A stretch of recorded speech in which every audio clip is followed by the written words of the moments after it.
coat, Cameron Smith, who's been out and about in his duties over the weekend covering plenty of rugby league. Cameron, in our Gold Coast studios, good morning to you. Yes, good morning, boys. Happy Easter Monday. What a funny weekend of football it's been. Some of the results. By the way, this is our last week. We'll be in the same time zone next week, so we won't be getting you in at Sparrows. You'll be in. That's good. An hour later, yeah. Normal time next week. You talk about matches, crazy matches. The crowd figure that we have been trotting out since the start of the show today. The crowds have been fantastic. If there's 27,040 today or more, it will be the highest attended round of rugby league ever. Cameron. Really? And there's a good chance that there's a chance CommBank will be sold out. Yeah. For Parramatta Tigers, weather perfect. Yep. Teams winning. What's your theory? Do you think Vegas has contributed to this, Cameron? That we had such a big, grand, bold start to the year that has flowed on into the season proper. Well, yeah, possibly. I think that created a fair bit of excitement back here in Australia when the two matches were played the week prior to the season proper kicking off. But I don't know, maybe a little bit to do with the competition at the moment too. I think we've seen some sort of new faces into the top 8 over the last couple of weeks. Some teams that struggled over the last couple of years have got some victories and are playing quite well. Maybe that's got something to do with it as well, I think. I just think overall, like, the footy's been so entertaining over the first 3 rounds, and that's why people are out watching. Yeah, footy's been fantastic. Starting Thursday night, this round, Panthers, Roosters. The side that isn't going well, though, one of the Queensland sides, the Titans, heard a little bit of Desi after the game, and I don't know. Yeah, I guess he's been a coach for a long time, so he's gone through tough periods, but at his new club, the start couldn't have been tougher. No, it couldn't have, and they've had a bye in there as well, Brandy. So one of their buys are gone already for the season, an early bye. But the other night it looked like finally they're going to get their first victory, but it was a second half sort of domination by the Dolphins that got them a really strong victory. But yeah, they just can't seem to put 80 minutes together at the moment, and a bit like last year where. They seemed like a team that was sort of had the ability to play finals footy, but they just couldn't string together 80 minutes of football last year. And it's carried on into this season as well. Now, it's surprising because I think a lot of people, including myself, thinking, well, Desi Hasler's going up there. He's going to change a fair few things about the way they approach their football and their mindset and their mental toughness and all this type of stuff. But it hasn't changed. And I don't know whether it's, these players still adjusting or, I've heard some comments around, they don't quite understand how to play Des Hasler football at the moment. Well, how long do you need really? Like, they've had an entire preseason to get ready. Yeah. You look at some of their players, they look fit, they look raring to go, but they just can't put together a performance at the moment that they can get a victory.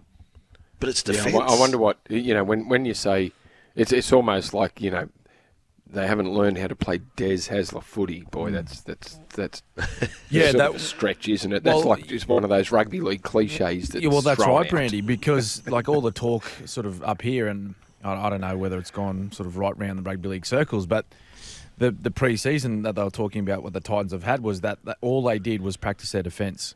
And I heard Vossy just talk about that before. Oh. So what have they conceded now? 90 points. We'll go through it. And the teams they're playing. I think they've conceded 90. We're talking about three teams that didn't make the top 8 last year. Dragons put 28 on them. Bulldogs beat them 32-0. Yep. And now the Dolphins put 30 on them. Yeah.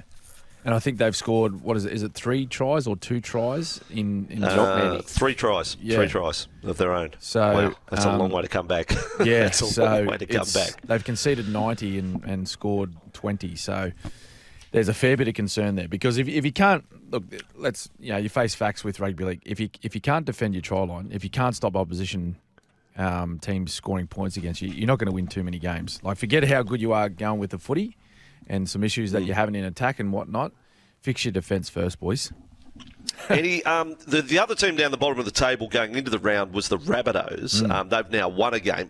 Did you see signs that they are on the road back, or that is it was just a win. How did you rate that performance against the Bulldogs? Yeah, I'd say just a win. Yeah, just a win. If I was in camp, look, with the Rabbitohs, look, it's a nice feeling having a victory, particularly after the start they've had and sort of, the fair bit of news and discussions around their footy club and particular individuals. A win is a great thing. It could just change, the sort of the atmosphere and the environment around training in particular for this coming week. But I wouldn't be getting too carried away with that result. You got to take it for what it is. The Bulldogs, they are a team on the up. They're a team that are building, for future years. But you've come away with a 4-point victory. I wouldn't be getting too excited. Look, there were some signs there that they looked, slightly better than what they have been in the previous 3 weeks. But I wouldn't be getting too carried away with that one. Yeah. No, I think Jason Demetrio sort of said it well when he got to the press conference. He said, well, we look, we had a win, but we looked like we're a nervous team. Yep. Looked nervous, and they kept it simple. They did complete. Like they were 34 of 36, so they held on to the ball. They got through their sets.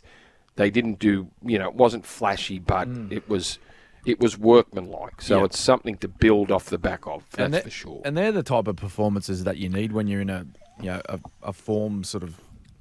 Yep. I don't know if you call it a slump, because if you call it a slump, it goes from all the way from halfway last year, last season. So it's a long slump. Yeah. So just the form that they were in to open this season, I think that's the style of footy that you got to play, Brandy. Right? Like that's where keep it simple. Yeah, that's where they had issues. Is they actually couldn't hold on to the football. So what they were doing was they were putting so much pressure on themselves against these other sides that they played in the opening round. So.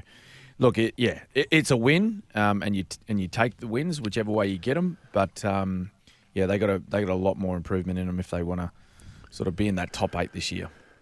Well, it's another big game for them this weekend. They're 3:00 Saturday. They'll play the Warriors, and the Warriors are in pretty good form, looking good. Roger Tuivasa-Sheck at fullback. Actually, some of the battle between the two number ones yesterday was worth the admission price on its own, because Ponga was sensational in that first half, busting tackles, running 50, 60 metres, and Roger was just irrepressible. Roger was fantastic. Well, what did he run? He ran for nearly 300 metres in that game, So he he was so strong, and he's had a strong start to the season. He's been playing in the centres, of course, but. Back to his usual number one position that we seen him play a lot of games in that jersey before he went over to rugby. And I think we're all really excited about having Roger back in rugby league, but the way he's performed in the opening month has just been unbelievable. It's like he'd never been away from the game.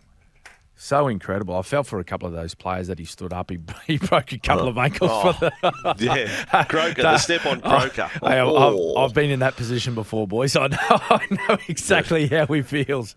Look, it was a great win by the Warriors. Newey, they fought hard, and they only went down by 8 points, which is, it's a solid sort of performance, but they're another team. I think they have to fix up their middle defence. I believe that's really given them some issues this year, where they've given some soft sort of line breaks and some tries away through their middle. If they want to compete with those top sides, you really can't afford to be given those soft options through the middle. Just buy into the Tuivasa-Sheck fullback debate, and Andrew Webster's sticking to his guns. RTS was in the centres all off-season, trying to look star fullback, but. Do you think they have to? I made a point that if Tuivasa-Sheck stays fullback, he might win the Dally M. If he goes to centre, he doesn't. He just doesn't get the involvement. Yeah. What's the balance? What's the point here for the team? Best for the team. That's right. Here. What do you think's best for the team? Well, depending on how Charnge returns, right? And I think you got to give him a crack at fullback. And talking about Dally M's, Roger could well and truly win the Dally M if he plays at number one all season. But does that mean that they're in contention to win a premiership? I think that's all that matters. And I think if you ask Roger, he's won a Dally M medal before. If you give him the option right now to say, listen, if you play fullback, right, and I've got a crystal ball, you'll win the Dally M medal, but also if you play in the centres, that gives your team the best opportunity to play in a grand final and possibly win a premiership. I'll tell you which one he'll take. Yeah. He'll put his hand up to play in the centres. So really, at the end of the day, it's whatever Andrew Webster will be his best makeup of their 17. And I guess, with Chance coming back, that was the plan. He trained there all pre-season. If he plays really well at one and comes back and they're winning games, I think Roger goes to centres. See, I would think that if he's the best chance to win Dally M playing fullback, that gives the Warriors the better chance to win the competition as well. Roger in number one. Well, I just think Chance has played centre. He's not lost on playing centre. So, and I just think they are a far more dangerous team. And it's not as if Roger's a liability in defence. No. I'm just saying Roger's the best number one. So therefore, I'd be playing him fullback anyway. We'll see. Andrew Webster's going to stick to his guns. So Chance, hopefully back soon. We'll go back to that position. What else out of the weekend, Cameron? Dragons Manly. Did you get a look at that one? Vossy and I were in Wollongong to call the game. Yeah, I seen the highlights of that game. Yep. Manly were a little bit below par, weren't they?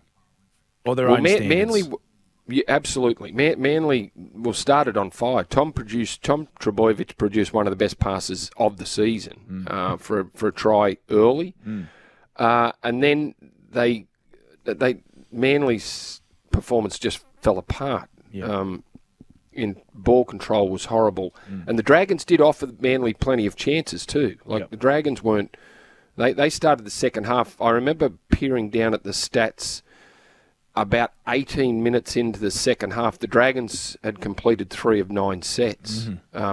So they gave Manly plenty of chances, but Manly just fumbled their way to a loss. And the Dragons, were good enough in the end. Ben Hunt was great.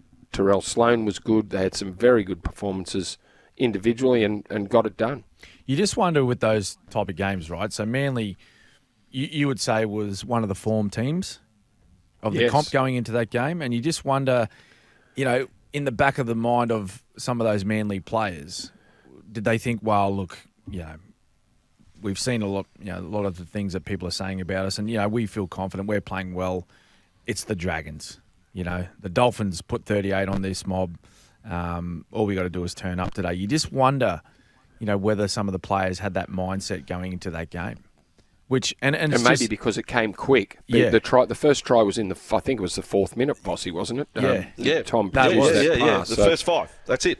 And sometimes that can really hurt you, can't it, Brandy? Where you're playing. Well, you double down on that feeling. That's right. You double down on that complacency. You go, oh, this is going to be easy. Yeah, you're playing a game you're expected to win. You feel confident about it, and you score one. You think, well, here we go. We're going to put 40 on this team today. But that's just a great example of it. It doesn't matter who you play in this competition. It doesn't matter where they are on the ladder, what type of form they're bringing into the match. If you have the wrong attitude and you take a soft attitude and think it's just going to happen for you, it won't. And I think Manly lose. They've learned a lesson there on the weekend.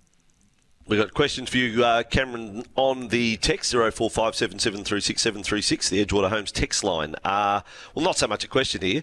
This is a stat. Des has lost his last 10 games, boys. This is the toughest period of his career. So he finished up on a 7-game losing streak at Manly, and now on to 3 straight here. Cam, do your crystal balls... I'm just reading the text as it comes in, Cameron.